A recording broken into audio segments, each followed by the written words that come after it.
Welcome to the garden. Today we're starting a new project, and it's basically Hugelkultur, which is a few hundred years old, and it's a German term meaning hill culture.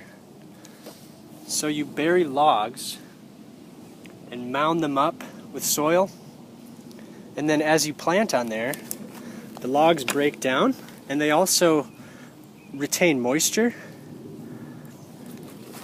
Like this piece of cherry here, when you squeeze it, you can see that it's already spongy and releasing water. So that really helps the plants retain moisture and adds a little more nutrients, and it really helps break down the soil. But being 100 years old or so, I found a really interesting recipe in my favorite book, the Deipnosophistae, and it's written by the ancient Greek Athenaeus around the year 200, so it's a 3rd century text. And the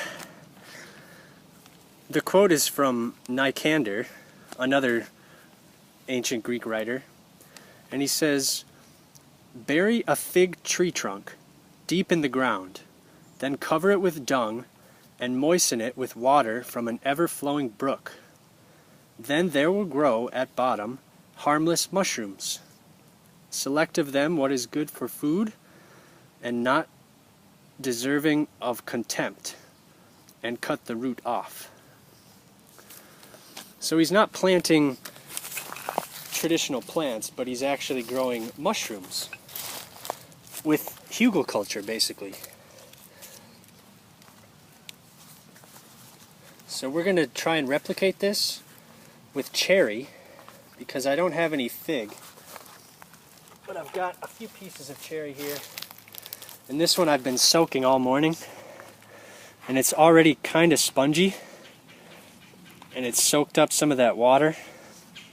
So we're going to start with this piece of cherry, and we're going to fill in this one. And really, I think you could use any fruit, any kind of fruit wood. And this cherry, it smells so sweet.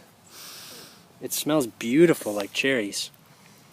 So I'm going to be using this because I think the sugar content is going to help the mycorrhizae, fungus, and all that stuff spread. And it's real spongy here on the outside. So this is a perfect specimen. So we're going to bury it deep, just like he says. And I'm going to just add my normal compost. So this has a little bit of manure in it. It's got decomposed horse manure and a bunch of other good stuff. So we're not following the recipe to the T, but I'm getting as close as I can without going way out of my way to find a fig tree and a bunch of manure. And I'm just going to bury these logs with our compost, and I'm going to mix in some of the native soil that I took out.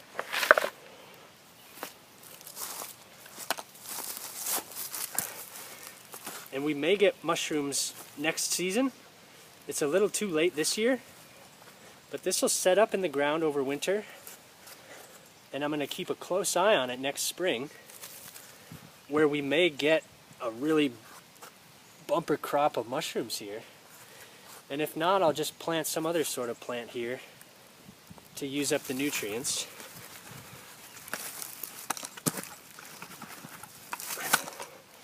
But this is like an 1800-year-old recipe for a fairly modern style of gardening. So I thought it was so interesting, I wanted to give it a shot. So while we still have a little bit of a recession here, I'm going to add the rest of our rainwater.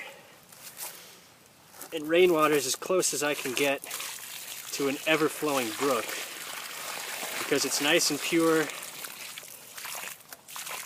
It's probably way better than the chlorinated city water. And we're just going to fill this hole and let it soak, because moisture is really important.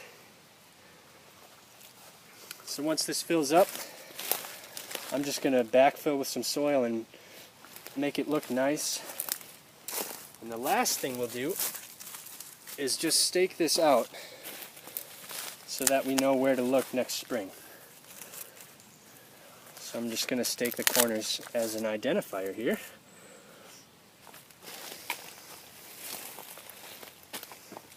So there we have it. That's our 3rd century Hugelkultur recipe. So I hope you found this as interesting as I do. And maybe give it a go yourself. Thanks for watching, and we'll see you next time.